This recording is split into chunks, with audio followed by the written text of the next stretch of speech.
On the night of January 31, 1998, the quiet streets of Hyde Park, Leeds, were pierced by the wail of an ambulance, rushing a 69-year-old woman to the hospital, only to find that she had already been dead for hours, her life snuffed out by the very doctor who had signed her death certificate.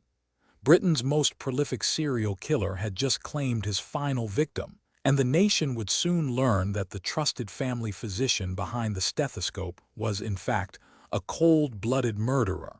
Harold Shipman was born in Nottingham in 1946, the son of a Methodist minister, and grew up in a modest, respectable household. After excelling at school, he earned a place at Leeds Medical School, where he graduated with honors in 1970. A charismatic, soft-spoken man, Shipman set up a modest practice in the affluent suburb of Hyde Park, building a reputation as a devoted doctor who made house calls, listened patiently, and seemed genuinely concerned for his patients' well-being.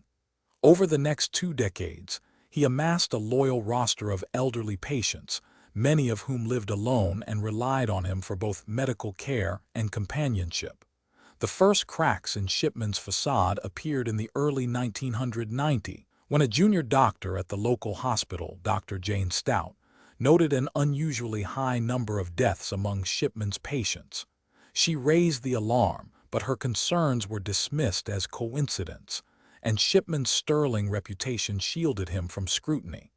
It wasn't until the death of 73-year-old Kathleen Grundy in 1995, her daughter, solicitor Sandra Riley, discovered a high concentration of morphine in her mother's blood, that the police began to suspect foul play.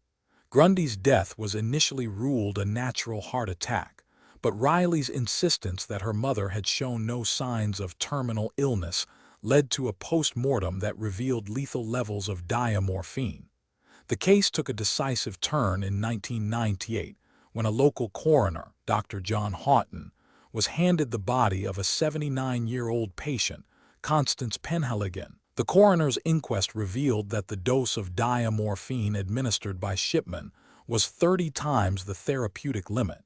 This discovery prompted an investigation that would uncover a chilling pattern: a staggering 215 deaths, all linked to Shipman's prescribing and signing of death certificates.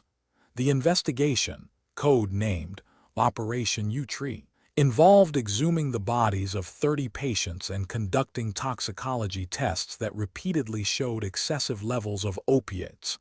The trial began at Preston Crown Court on October 31, 1999.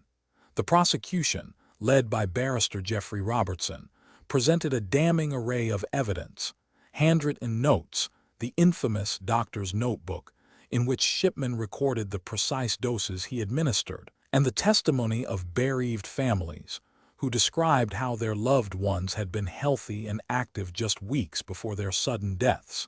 Shipman's defense attempted to argue that the high morphine levels were a result of palliative care for terminal illnesses, but forensic experts countered with data showing that many victims had no documented terminal condition, and that the concentrations far exceeded any medically justified dosage. On January 31, 2000, after a 6-week trial, the jury returned a verdict that sent shockwaves through the nation. Shipman was found guilty of 15 counts of murder and 1 count of forgery, the latter for falsifying patients' medical records to conceal his crimes. The judge, Mr. Justice Mummery, sentenced him to life imprisonment, imposing a whole life tariff that ensured he would never be released. In the courtroom, Shipman sat expressionless, his cold stare never meeting the cameras, as the judge declared that the nation has been betrayed by a man who abused the trust placed in him by his patients. The aftermath of the trial forced a seismic re-evaluation of the UK's medical oversight mechanisms. A public inquiry, chaired by Dame Janet Smith, was convened to investigate how Shipman could have operated unchecked for so long. The Smith report, published in 2002, identified a series of systemic failures: inadequate death certification procedures, a lack of robust auditing of prescription practices, and the cultural deference that prevented junior staff from challenging senior doctors. As a direct result, the General Medical Council introduced stricter guidelines for prescribing controlled substances, implemented mandatory death certification reviews, and created the Shipman Inquiry database to monitor suspicious prescribing patterns. In the years that followed, families of Shipman's victims continued to demand justice and closure. In 2004, an independent autopsy of 17 additional bodies confirmed that the same lethal dose of diamorphine had been used, raising the total number of suspected victims to over 250. Shipman's own son, Stephen, broke his silence, describing his father as the monster who wore a white coat. The public's revulsion culminated in a rare moment of legislative change. The Home Office introduced the Serious Crime Act 2007, which granted police greater powers to investigate and prosecute medical professionals suspected of homicide. Harold Shipman's life behind bars ended on January 13, 2021, when he died of a heart attack in the high-security prison at Wakefield. The final chapters of his story are a stark reminder that the symbols of trust, white coats, stethoscopes, and handwritten prescriptions, can be weaponized by those who seek to exploit the most vulnerable.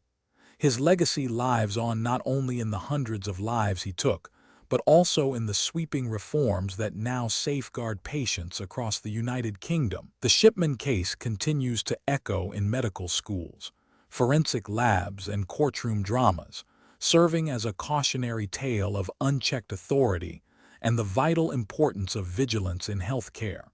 Subscribe to the Autopsy Files for more stories like this.